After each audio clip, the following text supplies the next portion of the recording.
today we're continuing. I want to get going while you're passing these things, because we have obviously a lot of great demonstrations here. We were talking about electricity and magnetism.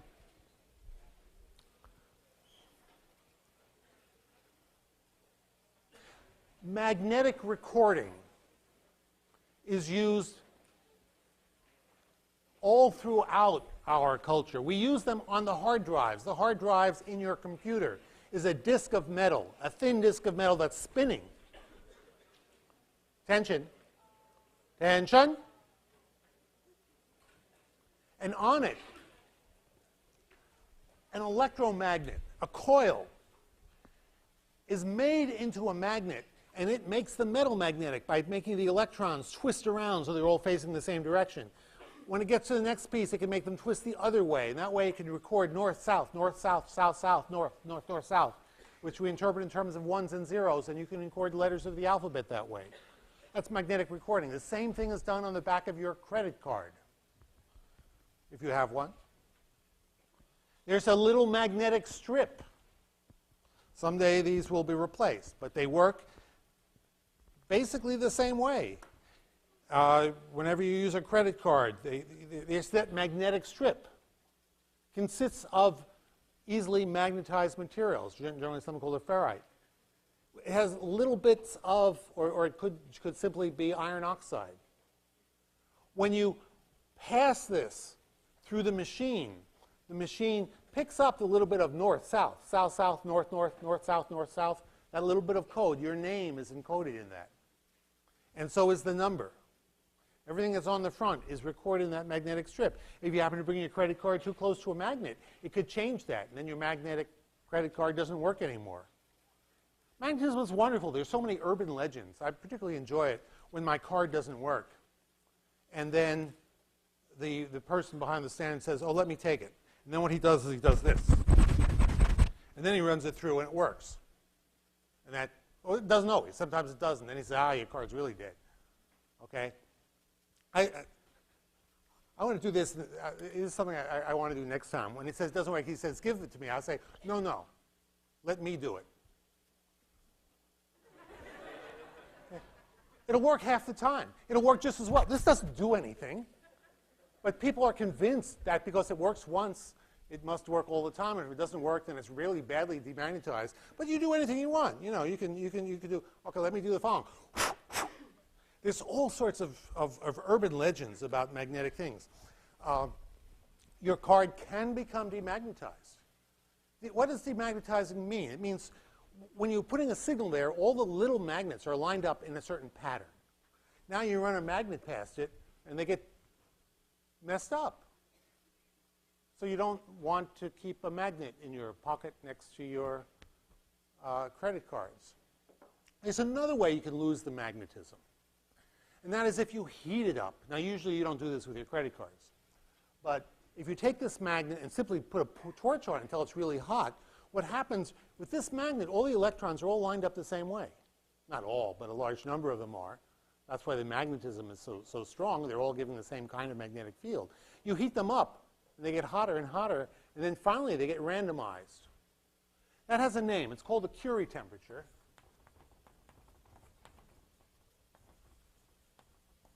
Named after not Madame Curie, but her husband, Pierre, the less famous Curie.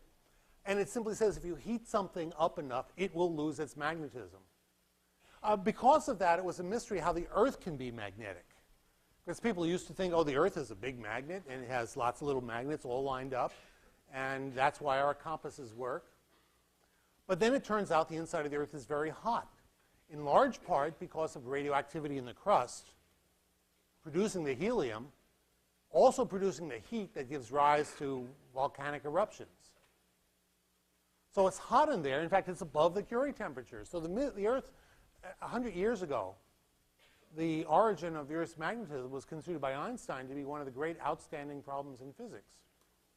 We now understand where the magnetism comes from, and I'll be talking about that. But this is, so magnetic recording. When I was your age, back in the olden days, magnetic recording used to be on a tape. And you have these tape players, and the tape would consist of strips of things that are exactly like your credit cards. And then they managed to get the little markers even smaller. They have tiny little tape readers in order to get these signals down to the point where they're only a few microns in size. Now you can erase a tape by heating it up. That's the Curie point. Some disks use that principle as a way of cleaning the tape. If you heat it up, you lose all the magnetization because the random temperature variations just mess up the directions of the electrons. You can make a piece magnetic by putting it near another magnet. When I take a piece of metal, like iron, and I put it near a magnet, here's a piece of iron, and the electrons are all random. But now I put a big magnet here with its north pole and south pole. That means all these electrons are lined up. Now there's this magnetic field over here. And the south pole of this magnet will be twisted towards that. So this one becomes the south and the north pole is repelled. And it lines up like that. And all these start lining up. This is called induced magnetism.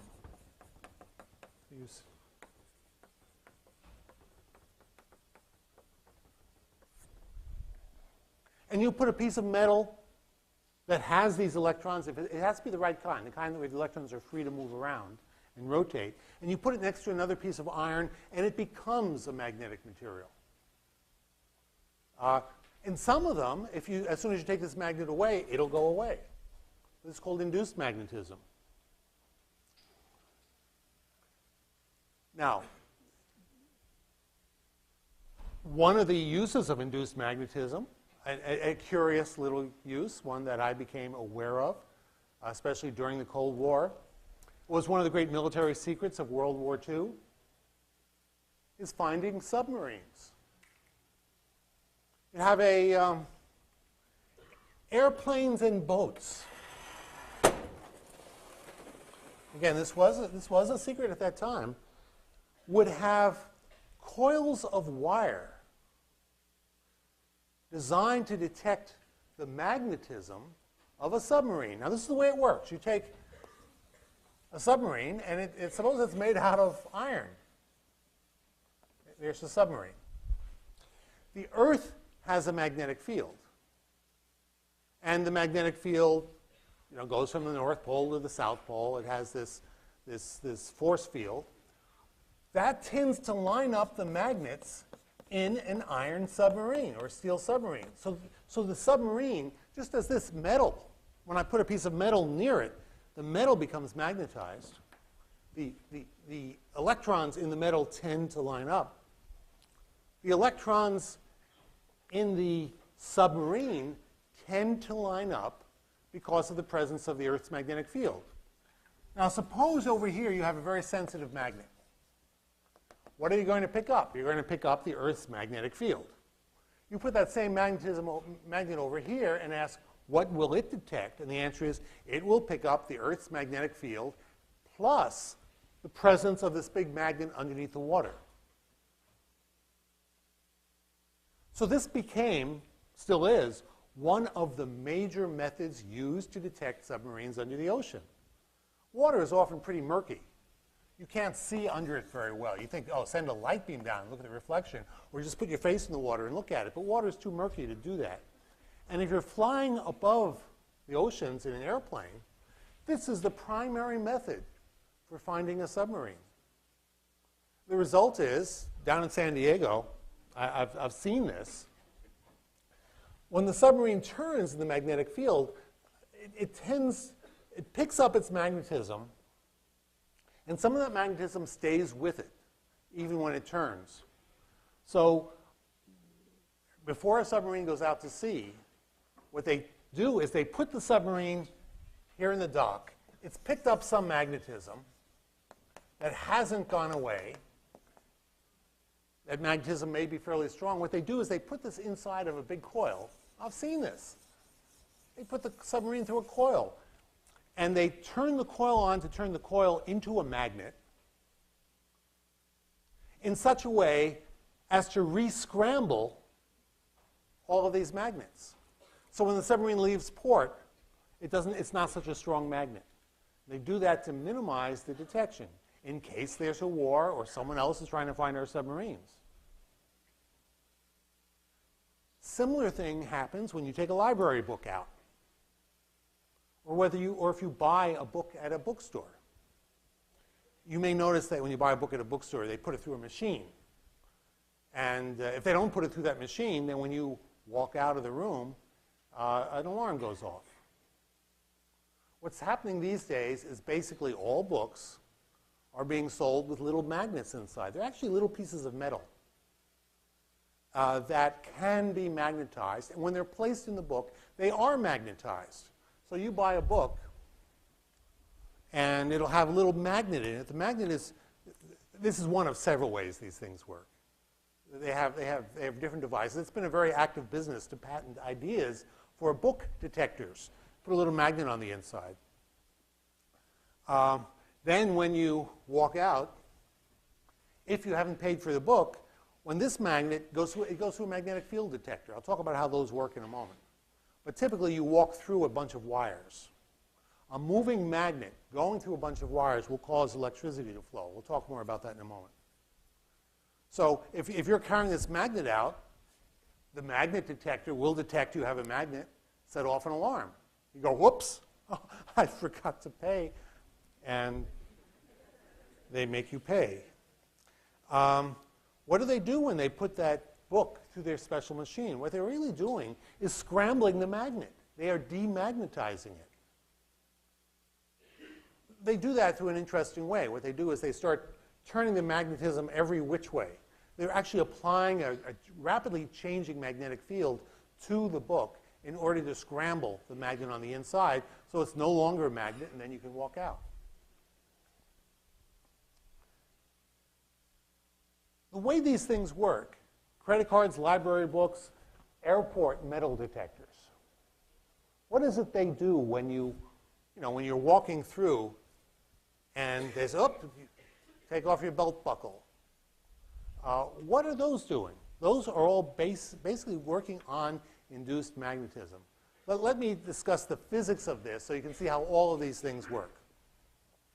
So we talked about magnetism being the force between electrons when the electrons are in motion. Imagine what happens if I have a magnet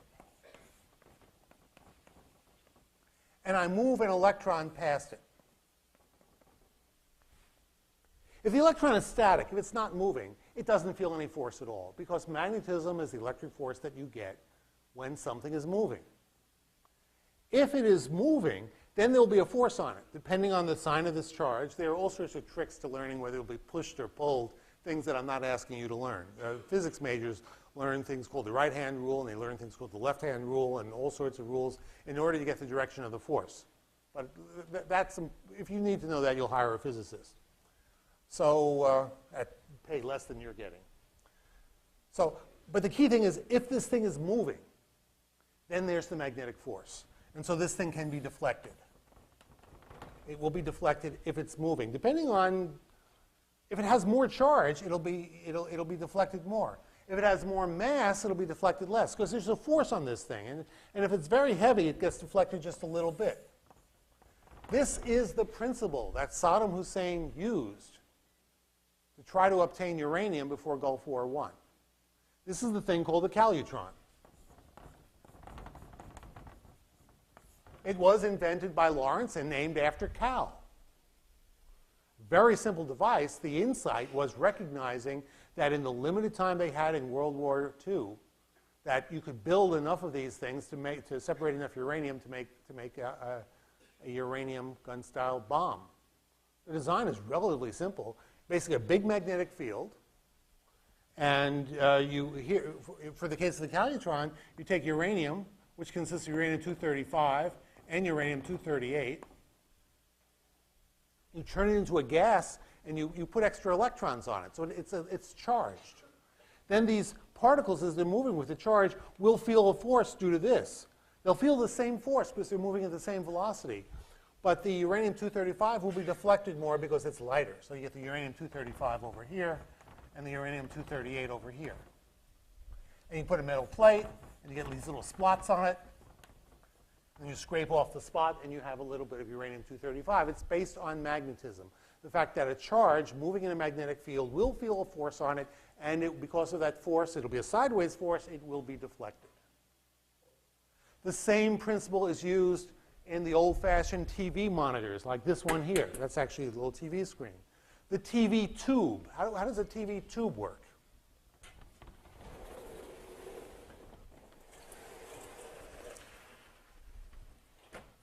Someday you're going to tell your children about, you'll be watching an old movie, and your kid will say, "Mommy, Daddy, what's that?" And you'll say, "Oh, that's an old-fashioned TV." And they'll say, "Why was it so thick? Why are these TVs thick? Like this?" The reason is what's inside of them. Here's the screen. And inside is a big vacuum tube. It's called a tube.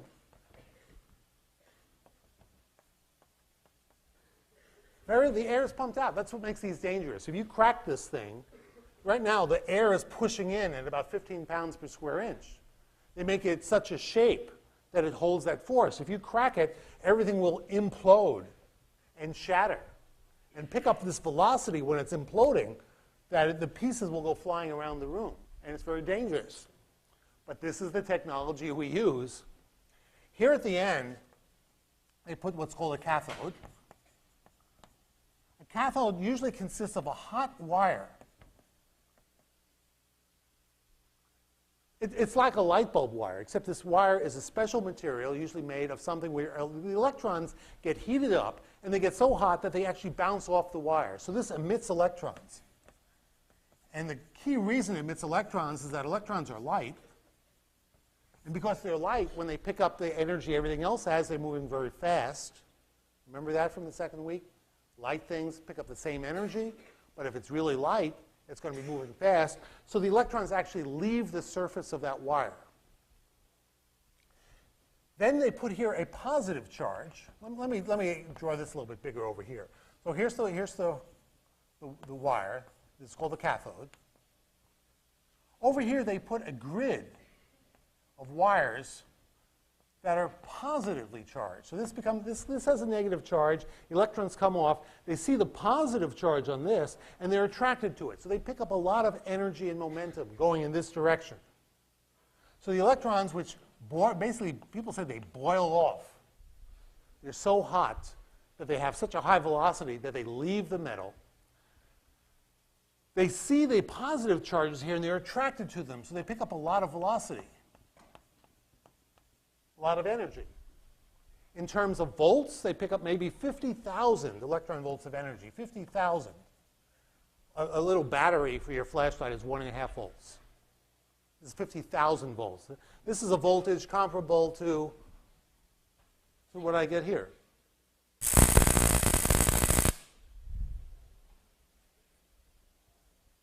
This doesn't kill me, as you may remember.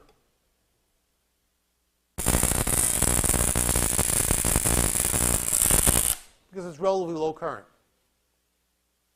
TV actually has enough current that it's quite dangerous. It may not be any worse than that. But you have so here we have, in this little region here, we have the electrons heated up, traveling fast, and then attracted to this grid, but the grid tricks them.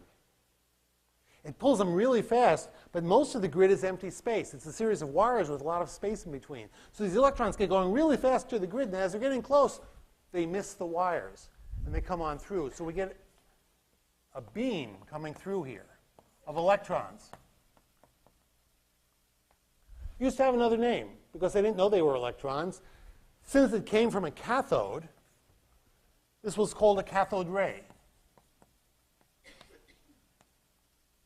And it actually was just electrons boiling off from the hot filament, accelerated, and going really fast. This is called, and when they put it in a tube, they call it a cathode ray tube. And so this thing was called a CRT, cathode ray tube.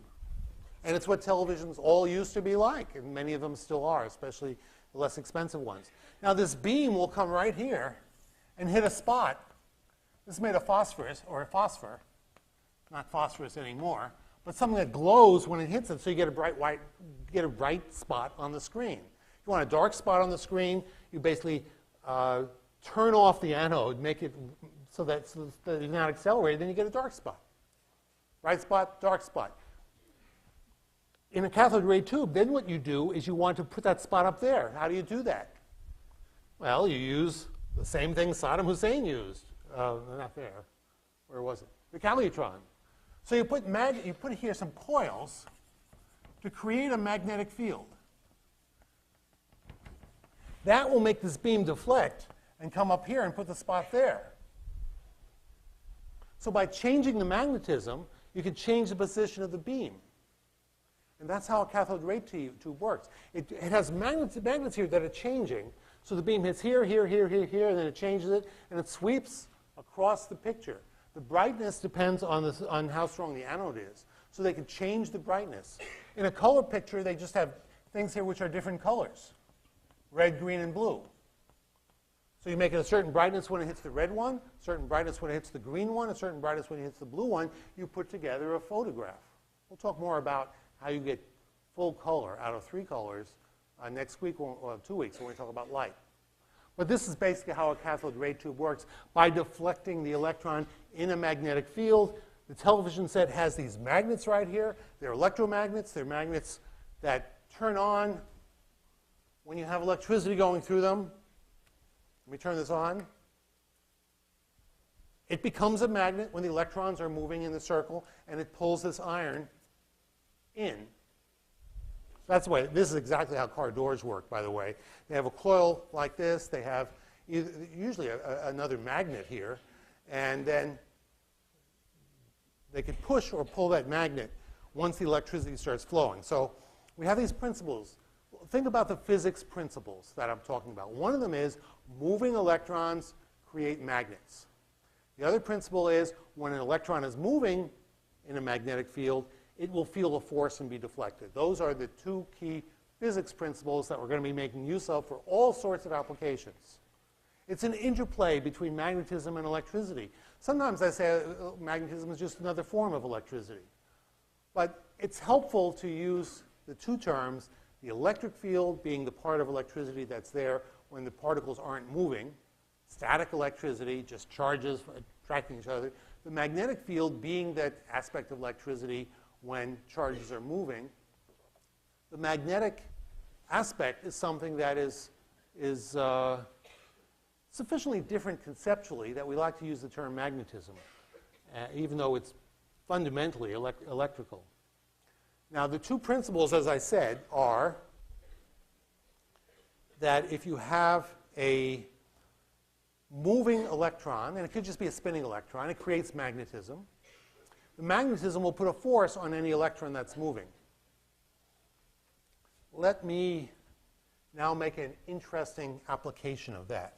Suppose I have a magnetic field here, and the magnetic field could just come from a permanent magnet, north and south. We sometimes draw the field lines as sticking out like that. When I draw a field line, what it means is if you put another magnet here, let's say another north and south, it will feel a force because you're putting the magnet on the field line. The field line just indicates, when they're close together, it indicates it's a strong field. When they're far apart, it's a weak field. I think I can maybe have a demo of that here. I can figure out how to turn this thing on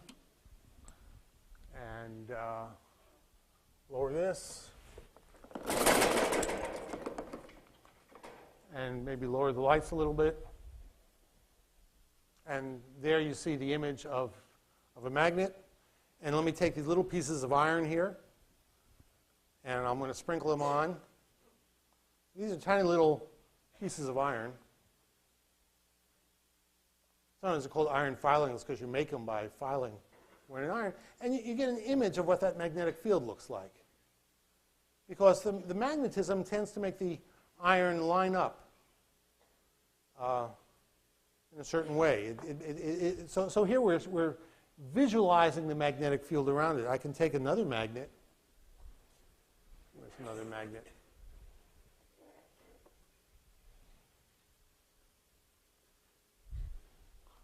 Oh, here's another one right here. Okay, I'm going to slip this underneath. And you can, so this, the emptiness of space is filled with a magnetic field. In that sense, it's debated whether this should actually be called a vacuum or not. Usually by vacuum we mean no particles. But it doesn't mean there's nothing there. In the vacuum of space there can be light that's there. And light, as it will turn out, is just an electric and magnetic field, a moving field. In this case we're saying that the space is filled with a magnetic field. If you put a magnet in that magnetic field, it will feel a force. Okay, let me get the lights back. And let me now give a remarkable application of that principle. Perhaps the most important application of magnetism. What I'm going to do is take a magnet. Remember, the north repels other north poles and attracts south poles. Now I'm going to move an electron past it, but I'm going to do it in a subtle and clever way. I'm not going to actually have an electron. I'm going to take a wire. I'm going to take a wire, and the wire, let's say, will go in and out of the board. So what can I do? Here's the wire. In and out of the board. In fact, maybe I'll make it, well. And then I'm going to move the wire past the magnet. If I'm moving the wire past the magnet, that means I have an electron in the wire. Wires are full of electrons. I'm moving an electron past the magnet. That means there will be a force on that electron. If I put the direction of this just right, that force will make the electron move along the wire.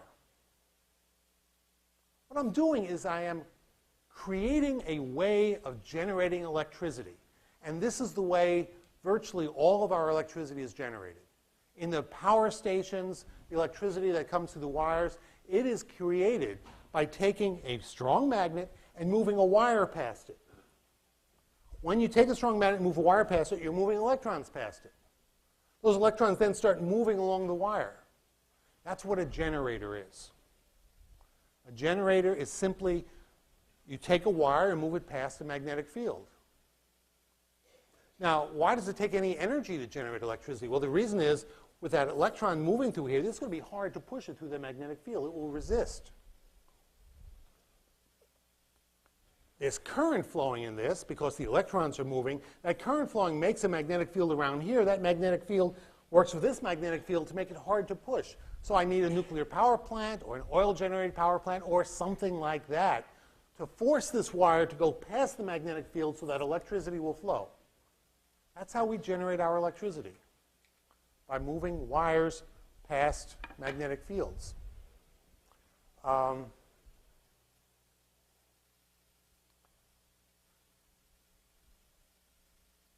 Last time I talked about a motor. In a motor, what you're doing is just the opposite. You're using the fact that electricity flowing through this will make this into a magnet, so it will be alternately repelled and attracted. Now remember last time I was trying to do that here by, every time it went halfway around, I tried to change the switch so that I'd catch it just right and would keep on going, and I wasn't very good at it, and I said, we have to automate it. This one is automated. This one is automated, and you can see it right up here. What happens is, every time it goes halfway around, the electricity in this is reversed to go in the opposite direction. And so, if I get this going just right, I have an electric motor. It keeps on going. Instead of going back and forth, every time it's repelled from here and attracted to this, and it comes really close, and at that point, the switch up here is reversed. It's just turned just to the right amount. When it's right there, the switch is reversed up here, and that reverses the electricity, so now instead of being attracted, this is repelled, so it picks up speed and is attracted towards this. And as soon as it gets really close, it's reversed. And so this is really the basis of all electric motors. And if you have really strong magnets, you can make a really good motor. Get it going. So anything you're carrying, your computer with a hard drive, basically works on this kind of electric motor. Motors have gotten much smaller in recent years. When I got my first motorcycle, it was a kickstart. These days, I push a little button and it starts right away. What is the difference in technology between 40 years ago and now? The answer turns out to be better magnets, better permanent magnets. I mentioned this in the text. There's something called the rare earth cobalt magnets. The first one of these was called samarium cobalt.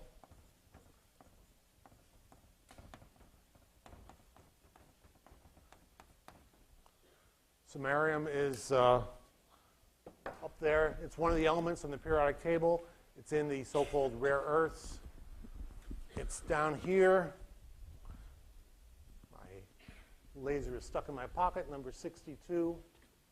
And the technology of this, of material science, has advanced to make these magnets really strong. I brought one in the other day that is so strong that I have to be very careful with it because I got a very bad pinch. These magnets, these are relatively weak magnets, things like this. But these new samarium cobalt magnets are so strong that if you hold them like this and your finger gets stuck in between them, you get a bad pinch and it takes a while for it to heal.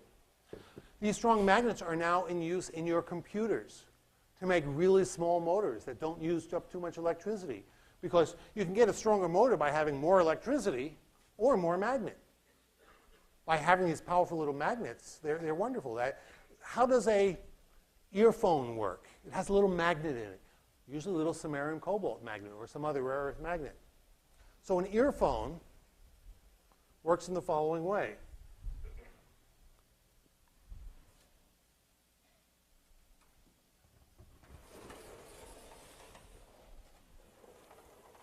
Inside your tiny little earphone is a tiny little magnet with a north and a south pole. Then there's a little coil of wire.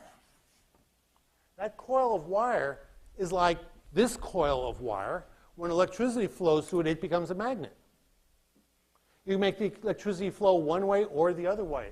What your electronics does, your computer or your iPod or whatever you're using to play music, is it changes the electricity flowing through here. So the electricity, the current, flows up or down. Now, when the electricity is flowing, this thing becomes a magnet. When it becomes a magnet, let's say it's a north pole here and a south pole here, it's repelled and it moves this way. You then attach that to a piece of metal or even paper. Old loudspeakers are paper. And it pushes the air. Now, a moment later, maybe a thousandth of a second later, you reverse the current, and this thing comes back. So 1,000 times a second, you go back and forth and back and forth. It pushes the air and makes a sound wave, and that's what you hear when you put it in your ear. And it's all working on the fact that a little bit of electricity on a powerful magnet will get pushed and pulled and pushed and pulled. And if you want to have a high frequency, you do it fast. If you want a low frequency, you do it low. If you want a violin, you do the combination that gives you a violin sound. I sometimes think that if you were to go back 150 years and you got one invention you can bring with you, that, a little music player, the idea that one can do such a good job at simulating the sound of a piano and violin by vibrating a piece of paper is truly amazing. And most big loudspeakers are simply paper. The key is that music consists of nothing but a vibration of air, and if you record the vibration of the air and then reproduce it, you're reproducing the music. How do they record the vibration of the air? They use a generator. So let's reverse this now. Let's have the same thing with north and south pole. Let's have a coil of wire and come over here. And now you don't apply a battery. What you do instead is apply sound. So the sound comes in and makes this thing vibrate back and forth. A wire moving through a magnetic field. That's a generator. Remember, you have a magnetic field, you move the wire through it, current flows. That's the idea of a generator. You're generating electric current by moving a wire through a magnetic field. In this case, you're moving it just a little bit, and the motion is caused by the sound, by the music, by my lecture. So the wire moves back and forth. That makes electricity flow through this. The flowing electricity then can be used to record on a magnetic disk or to otherwise record the signal. If you have it in magnetic memory, what you're really doing is taking a little bit of electric charge and storing little bits of electric charge on different memory cells in your computer. That's what a ordinary RAM consists of. Random access memory, you're not storing magnetism, you're storing little bits of charges on different locations. And depending on the amount of charge you store, that's how the signal is recorded. So here, this is a microphone. A microphone looks like a speaker. Same thing, but they just run in a different way. In this case, the electricity flowing through the wire makes the wire move. In this case, the moving wire makes the electricity flow.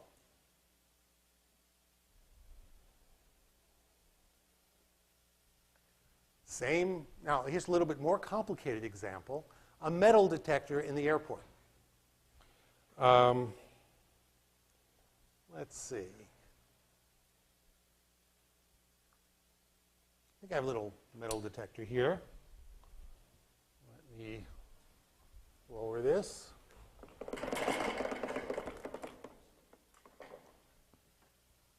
This is actually a bit of a magnet. And if I move the magnet through the wires, electricity flows. Look how easy that is to detect. Here I have this thing, I move it just a little bit. The electricity flows. Just see, I can move the wire past the magnet, or I can move the magnet past the wire. It doesn't matter. It's the same thing. That, by the way, is a deep principle. It's called classical relativity theory. It was the inspiration for Einstein's modern relativity theory, the theory of special relativity. But the idea is it doesn't matter which one is moving. So if I move the magnet past the wire, I get electricity flowing. Now, how does this work in the airport? What they're really looking for in the airport is not that you're carrying magnets. What they're looking for is whether you're carrying metal. And that's an interesting thing, the fact that you can actually walk around and not carry a significant amount of metal. Or you can, if you are, you take it out of your pocket, and leave it in the tray so they can examine it. But basically, you're metal-free. You have a belt buckle, that could cause problems. So in these detectors, what's happening is they create a magnetic field. And typically, in an airport metal detector, there may be these large coils. And you're walking through this magnetic field. As you walk through this magnetic field, electrons start to flow in your blood because blood is somewhat conductive. But metal is the most conductive of all. So if you have a piece of metal on you, you begin to get electrons flowing through that metal. Now, this is a two-step process, so it's a little bit tricky. As you're walking through here, it's up because the electrons are moving with the metal that you have in your pocket. Electrons start to flow. So let's say this is I have a good piece of metal here. There's a piece of metal that I'm trying to sneak on board. And as I walk through this, through the magnetic field, electrons start flowing. Now, since the electrons are moving, they create a magnetic field. And magnetic detectors then pick up, in fact, these same coils can pick up the fact that there's a new magnetic field there, a moving magnetic field that will induce electricity in these wires. So the metal detector is taking advantage of the fact that metals have basically free electrons that can move in them. When you move a piece of metal through a magnetic field, current starts to flow, and that's what they pick up. That's what they detect. Interesting that, the whole idea here is to keep people from smuggling on knives and guns. Right after 9/11, when my wife asked me how could they get knives and guns on board, my first thought was they had ceramic knives or ceramic guns. You can buy these on the web these days, ceramic guns. Why would anybody want a ceramic gun? The answer is to sneak it past the metal detector. It's the only reason I can think of, but they're sold. Ceramic knives are very sharp, But so why bother? You can get a ceramic knife and a ceramic gun. Why bother having a metal detector at the airport? I think the answer is that every time you make it harder for the terrorist, you really make it harder. To make it work, they may have to walk into a store and buy a ceramic knife, and that increases their visibility. These little things, when they add up, wind up having an effect. These days, you have to take your shoes off. I'm really delighted that I have to take my shoes off. You see, I used to walk through, and it wouldn't set off the metal detector because my shoes don't have any metal in them. And therefore, they let me wear them because I'd get through the metal detector. And that always bothered me. Because the danger of shoes is not that you're sneaking in a knife. The danger of shoes is that you're sneaking in explosives. So I was really quite pleased when they no longer let me walk through. But they forced me to take them off, put them through an X-ray machine, and look to see if they're wired up like a bomb. So that's what metal detectors do at the airport. Now, let's all put this together to get to an even more, well, another truly important aspect of all this stuff called the transformer.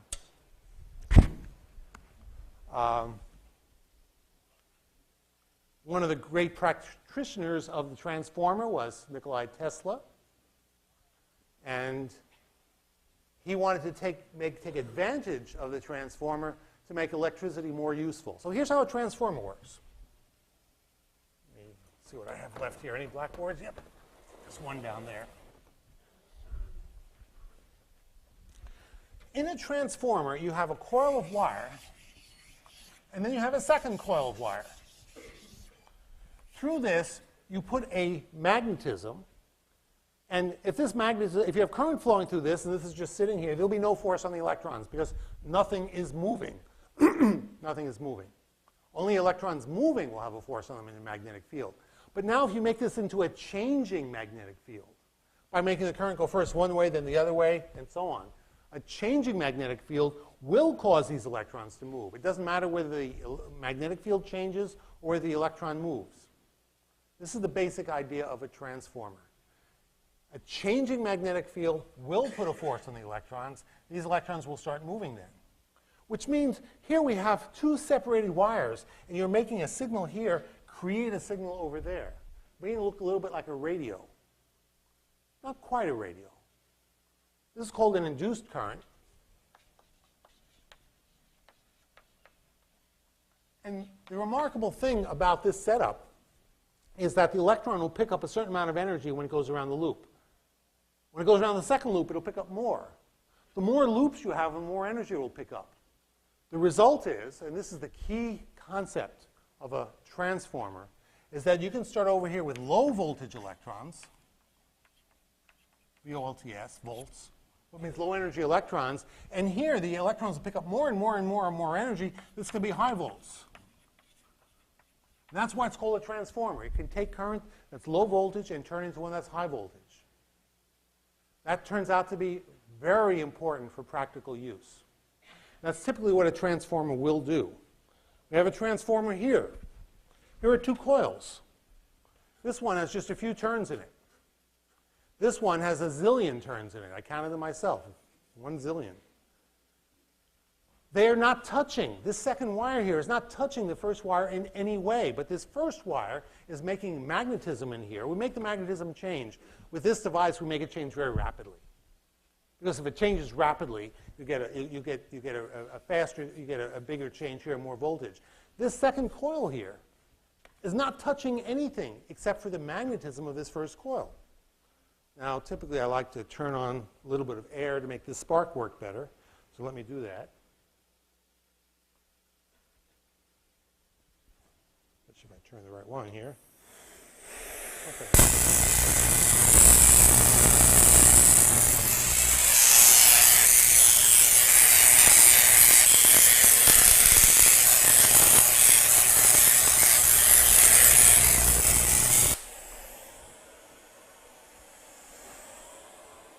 Makes you want to be a physics professor, doesn't it? Just to be able to do things like that.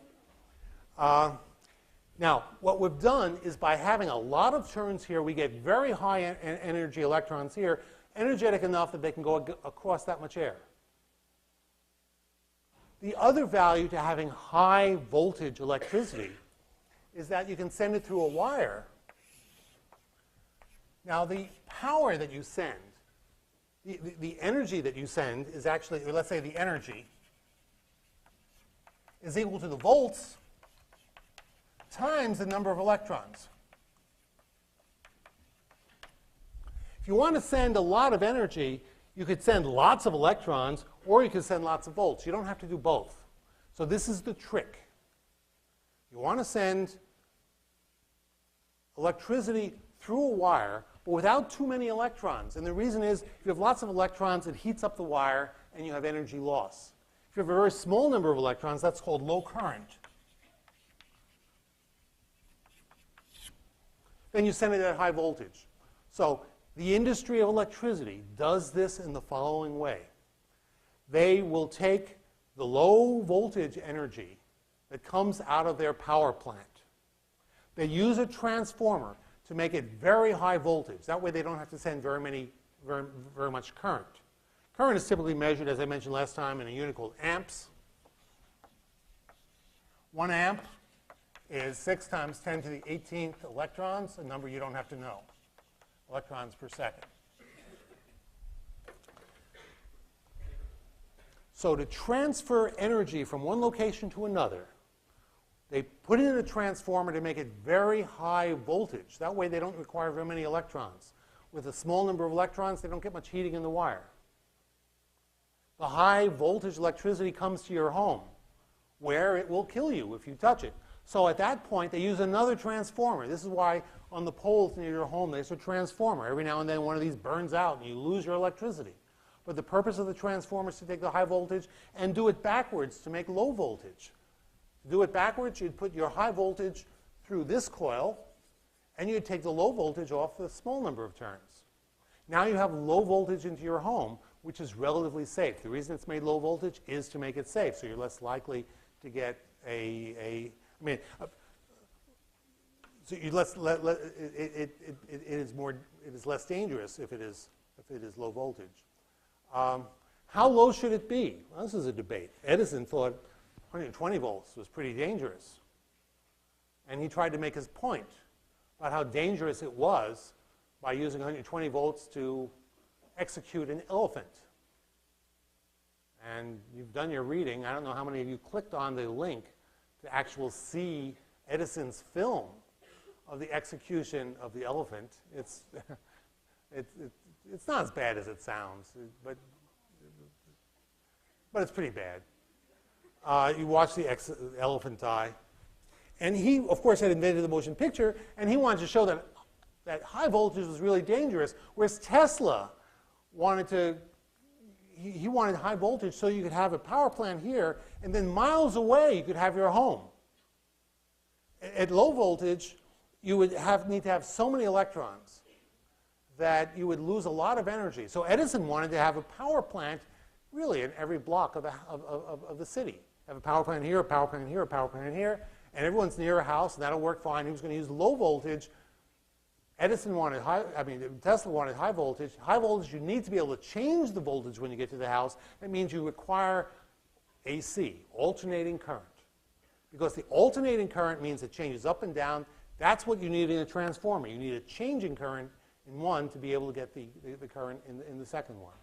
That's the story. So a transformer is something that changes the voltage, and it allows you to take high voltage. Sometimes you refer to them as high tension lines. I don't know if any of you have heard that term. High tension lines. It's what the British use for the word voltage. They call it tension.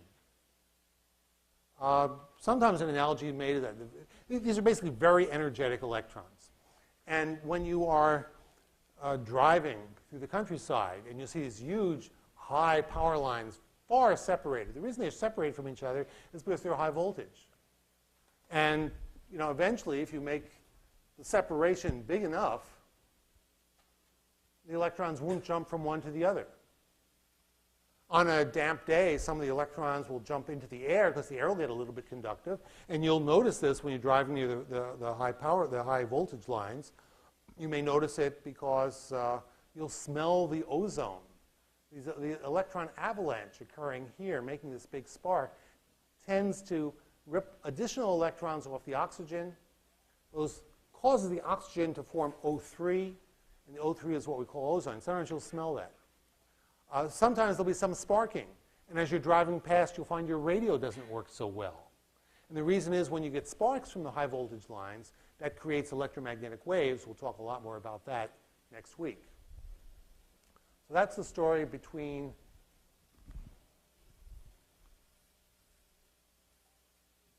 of the transformers. Let me now talk about magnetic levitation. A changing current creates a changing magnetic field. A changing magnetic field on a piece of metal will make current flow in that piece of metal. Current flowing in that piece of metal can turn that piece of metal into a magnet. So let's do that. Here I have, somewhat hidden, but inside, is a big coil of wire. When I turn on the electricity, this will turn into a big magnet. It's alternating current. So the current flows first this way, then the other way. What that means is the magnet keeps on switching 60 times a second. Okay, so think of this as a big magnet that's switching 60 times a second. On top of that, I put a metal plate. Sometimes I refer to this as a wok because I used to cook Chinese food with a thing like this, but it's just an aluminum plate. Changing magnetism on the metal will make electrons move. First, the electrons will move this way, then they'll move that way, because the magnet is changing in both ways. So this is a magnet, and this will become a magnet. Let me go over that. We have wires in this. We have a circuit that makes a lot of current flow, makes a magnetic field, but it changes 60 times a second. That changing magnetic field in a metal, a changing magnetic field will make the electrons move. The electrons will start moving in this too. That turns this into a magnet. So let's demonstrate that. Magnet. Magnet. Magnet. So they're repelling each other. Vibrating a little because of the vibrating magnetic field. The force isn't exactly constant, but it's enough to keep it off. I love this thing. Turn it off. Magnetic levitation, no big deal. Well, big deal, I love it. Current is flowing in this. Ooh, it's warm. Come up here. Verify that it's warm. Warm? Now stay up here for a moment. Let me do it again. I'm going to push it down stronger into the magnetic field. Put your hand on this and just feel it. Feel the warmth. Is it warm? Yes. She says yes. Okay, thank you. If I push on it hard into the stronger magnetic field, I want to see if I could actually take some water here and make it get hot. I'm going to push it down, and the water will get hot. I wonder if this is messing up my watch. Sometimes watches actually work. Watches are little motors.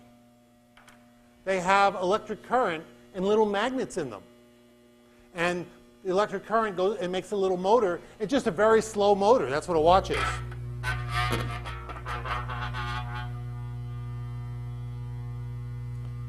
So I'm looking at that water here, and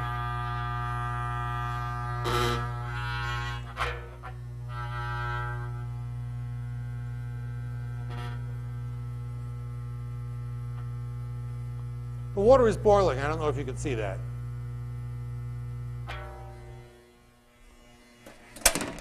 The water is now boiling.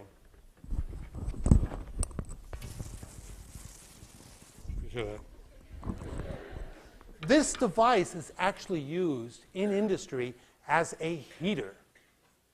It's an industrial heater, but it's cool.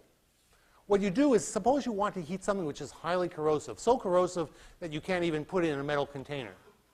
How do you heat it up? Maybe you suspend it in a magnetic field. Maybe you put it in a ceramic, but how do you heat it when you're putting it in the ceramic? The answer is, if it's a conductor, you put it in a changing magnetic field. The changing magnetic field will make electrons move in the conductor. Electrons moving in a conductor, because there's some resistance, will heat up that conductor. This is a way of heating something up remotely. This is not exactly, it's actually very similar to a microwave oven.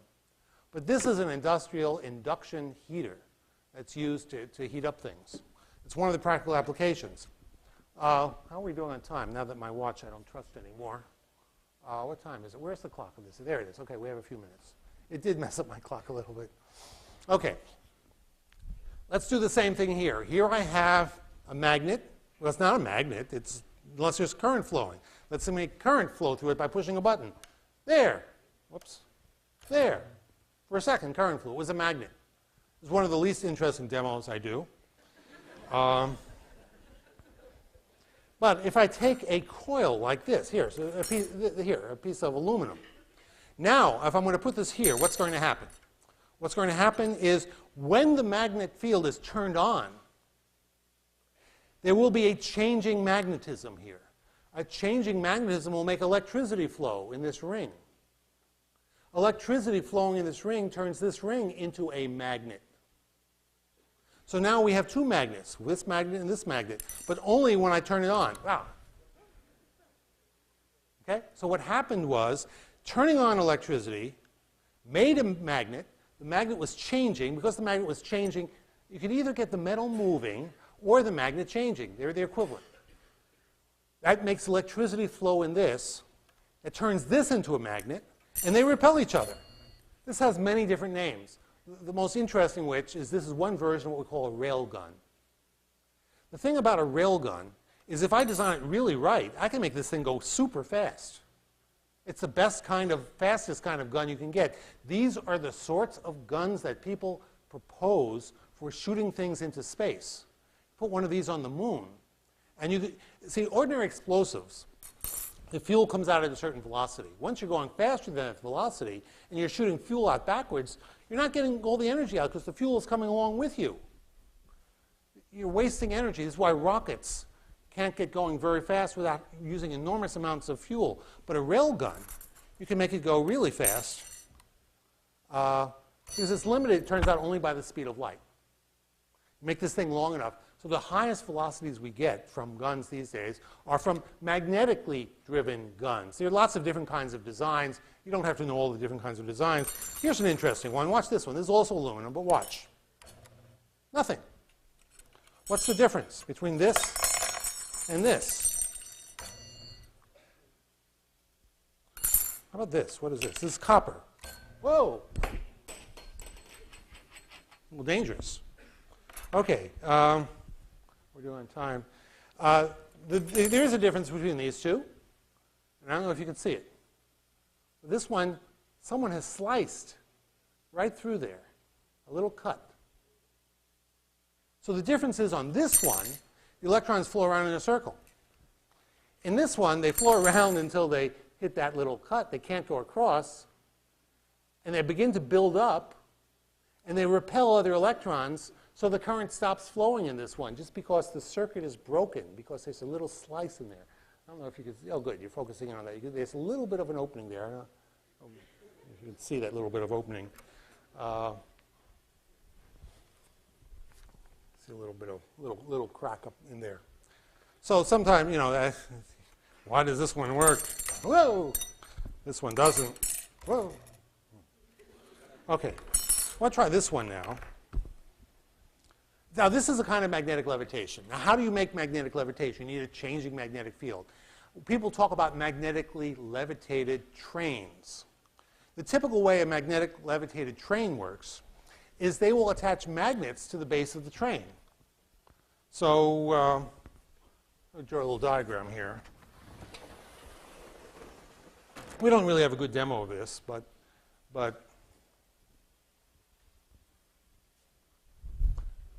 you have an ordinary train and ordinary tracks. So the tracks are metal. And you have wheels that hold up the train. But now, in addition, you put very strong magnets here. Now, a magnet on top of ordinary iron or steel doesn't do anything. There might be a slight attraction, but that's not what we're looking for. Once the train starts moving really fast, so when you have a moving magnet, here's this thing moving fast. Now you have a magnetic field here, but the magnetic field at any given point on the rail is changing. The magnet comes and goes. Because of that, a moving magnet just will make electricity flow in here and make electrons move. Remember, if you want electrons to move in a wire, you either move the wire through the magnetic field, or you move the magnet past the wire, or you somehow otherwise change the magnetism. That'll cause the electrons to move. So when the train is moving, it makes electrons move in the rail. Those electrons moving in the rail will create a magnetic field from the rail in such a way as to repel this magnet. So when you get going fast, the train begins to float. You no longer have the wheel touching the rail. That's called magnetic levitation. For the last, 100 years, people have been saying magnetic levitation is the technology that's about to come and change the way we do transportation. And it hasn't really. Why not? Doesn't magnetic levitation sound really neat? Yeah, but what does it accomplish? It means you're no longer sitting on the rail. You're kind of floating up in the air. Well, I guess that's okay if you design it just right. But doesn't it get rid of all the energy, the friction of wheels rolling? Well, there are two problems with this. One is rolling wheels have very little friction. Metal on metal is really very low. Secondly, when you have electricity flowing through this wire, that does make that is an energy loss. Electrons do flow through the wire. There is some resistance. These rails are heated up. Where does that energy come from? From the energy of the train. The electric current will resist the motion of the train. So you are losing energy. So whether or not this is a future great technology or not is somewhat doubtful. It may or may not work, but it's going to depend on the details, how it compares to ordinary steel wheels. There are some advantages, if you're going really fast, like they do in some countries. We don't have fast trains here, but in Japan they have super fast trains, then this becomes more practical. Now, one last thing I'd like to do here is this. I'm going to have to watch this a little bit. I want to see how high this jumps. Okay, let's see. Okay, can you all memorize that height? Because what I want to do, this is creating the electrons flowing in this, but I can make the electrons flow more easily by cooling this down. That will reduce the resistance. Remember the analogy here that if you're going through there's the resistance. If you're trying to get through a fast dance, it's very hard to get across the dance floor. If it's a slow dance, you go through easily. If I slow down the molecules in this thing, then there'll be lower resistance. I can slow it down by cooling it. So what I plan to do is cool it and see how much higher it jumps. So I'm going to do this again. Now watch how high it jumps. Okay. What you can do is look against the wall to the point of highest so that you remember where it is. Because if this works, you'll see that it'll go higher when I cool it down. So watch again. It'll probably go about the same height each time. One more time. Okay, and I'm getting good at catching it too. Okay. Now what I'm going to do is cool it down. So I have some liquid air here, liquid nitrogen.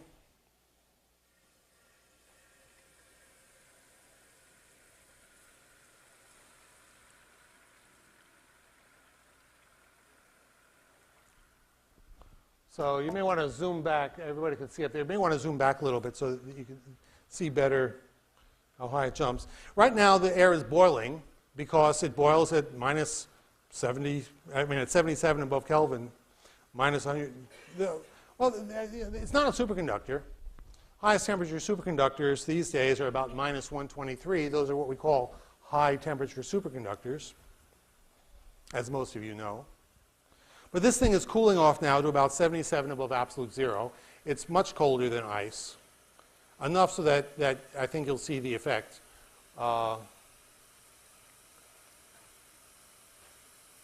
Remember, homework due next week is, again, you have an option of doing it on a news report or taking one of my 33 essays from my home page.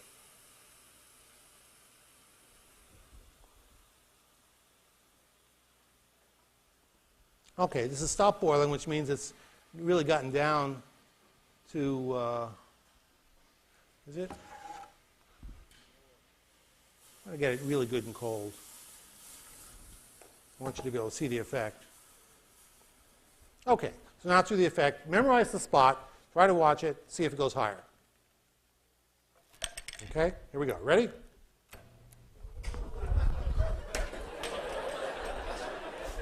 Okay, see you on Tuesday.